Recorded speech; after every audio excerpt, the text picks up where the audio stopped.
Railway group D का notification आ चुका है ऑलरेडी, जिसपे 22,000 प्लस वैकेंसीज हैं।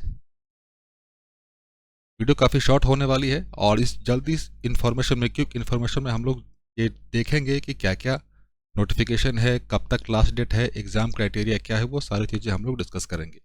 नोटिफिकेशन ऑलरेडी बच्चे 30 जनवरी को आ चुका है। एप्लीकेशन विंडो स्टार्ट हो चुका है फॉर्म फिलअप कराना 31 जनवरी से। मान के चलिए कि आपके पास टोटल 1 महीने का पूरा डेट है फॉर्म फिलअप करने के लिए, तो आराम से फॉर्म फिलअप कीजिएगा। ऐसा नहीं कि आप लास्ट डेट का इंतज़ार कीजिएगा, नहीं भाई साहब, 2 मार्च से पहले पहले फॉर्म फिलअप कर लीजिएगा। क्यों? क्योंकि होता क्या है कि लास्ट मोमेंट पे सर्वर डाउन हो जाता है, आप सभी को पता है। एप्लीकेशन का विंडो ऑलरेडी स्टार्ट हो चुका है 31 जनवरी से, और जो डेडलाइन है वो है कब तक है, 2 मार्च तक। Clear?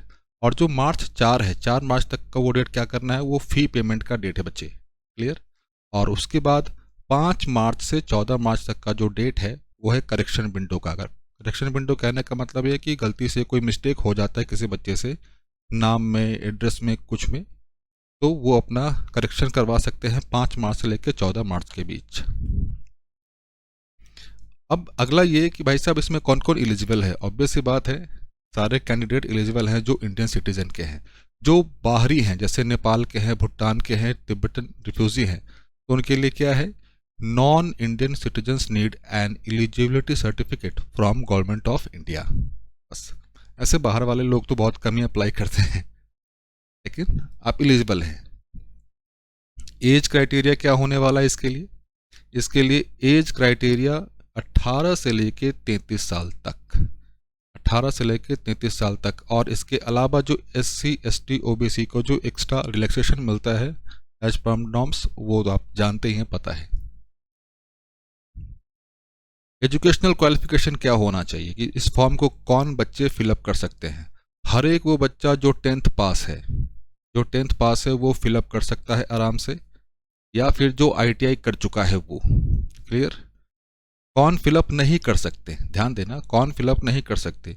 Those awaiting final results are not eligible, जिनका रिजल्ट अवेटेड है। Must have certificate in the hand, मतलब ये कि जब आप 10th पास हैं, आपका सर्टिफिकेट आपके हाथ में होना चाहिए, तभी आप अप्लाई कर सकते हैं, नहीं तो नहीं।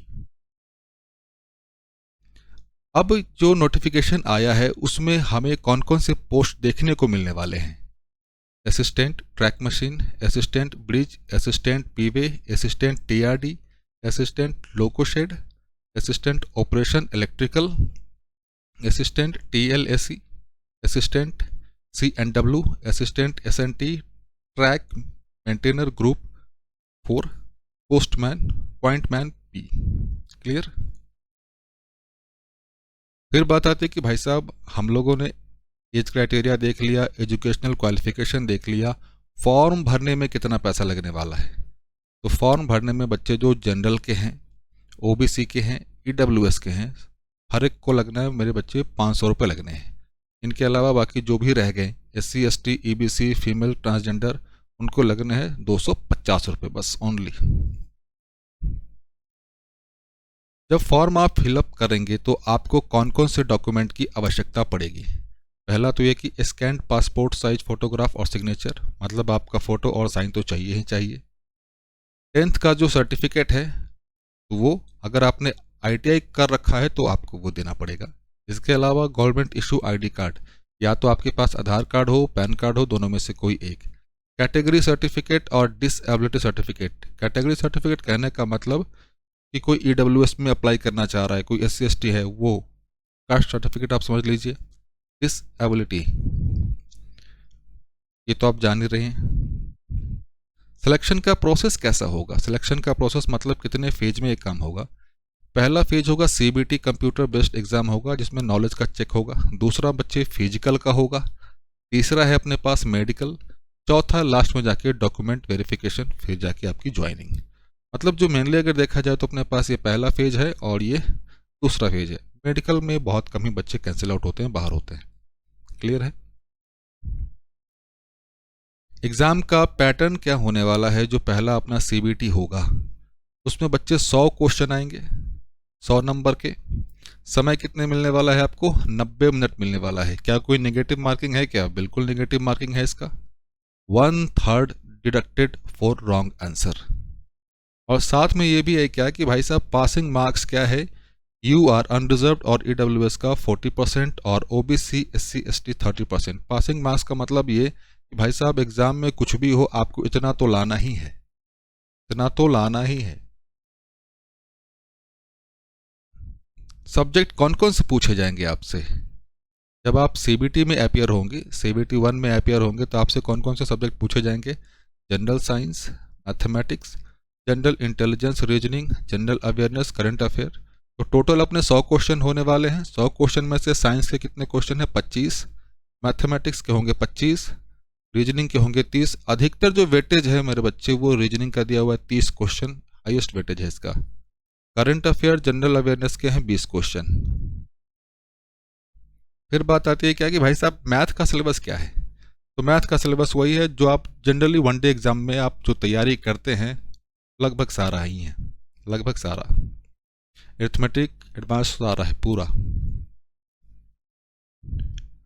रीजनिंग में भी वही है जो आप वनडे एग्जाम की तैयारी करते हैं, सारा सिलेबस है। ऐसे एक बार सामने आपके है, आप स्क्रीनशॉट ले लो। साइंस में भी वही है, कहते हैं 10th लेवल, लेकिन भाई साहब इसका स्टैंडर्ड आजकल बढ़ चुका है, क्योंकि अभी आप लोगों ने हाल ही फिलहाल में एनटीपीसी का एग्जाम देखा होगा। स्टैंडर्ड भाई जो साइंस का जो क्वेश्चन था मत पूछो यार, काफ़ी शानदार क्वेश्चन थे। करंट अफेयर तो आप जान रहे हैं कि भाई साहब पिछले 1 से 1.5 साल का आपका प्रिपेयर पूरा होना ही चाहिए। तो अप्लाई कैसे करेंगे, तो भाई साहब ये लिंक है, आप अप्लाई कर सकते हैं। तो हम लोगों ने पूरा डिस्कशन कर लिया क्या कि भाई साहब लास्ट डेट कब है,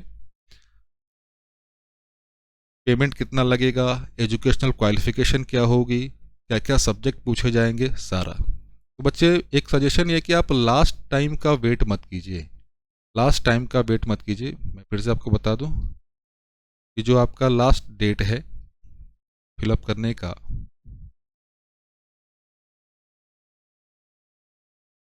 डेडलाइन टू अप्लाई 2 मार्च। कोशिश कीजिए कि भाई साहब 15 फरवरी तक पूरा अप्लाई कर दें, क्योंकि लास्ट में होगा क्या कि सर्वर डाउन हो जाएगा। आप बहुत बच्चे देखते हैं भुगतते हैं इस चीज़ को, तो आप लास्ट का वेट ना करें। और बच्चे अगर आप नए हैं, पहली बार देख रहे हैं, तो अगर चीज़ें सही लग रही हैं तो भाई साहब लाइक सब्सक्राइब करना मत भूलिएगा। अगला वीडियो हम लोग डिस्कस करेंगे कि जो मैथ्स की तैयारी है, मैथ्स में जो वेटेज है वो क्या रहने वाला है। वेटेज मतलब ये कि टॉपिक वाइज डिस्ट्रीब्यूशन हम लोग डिस्कस करेंगे।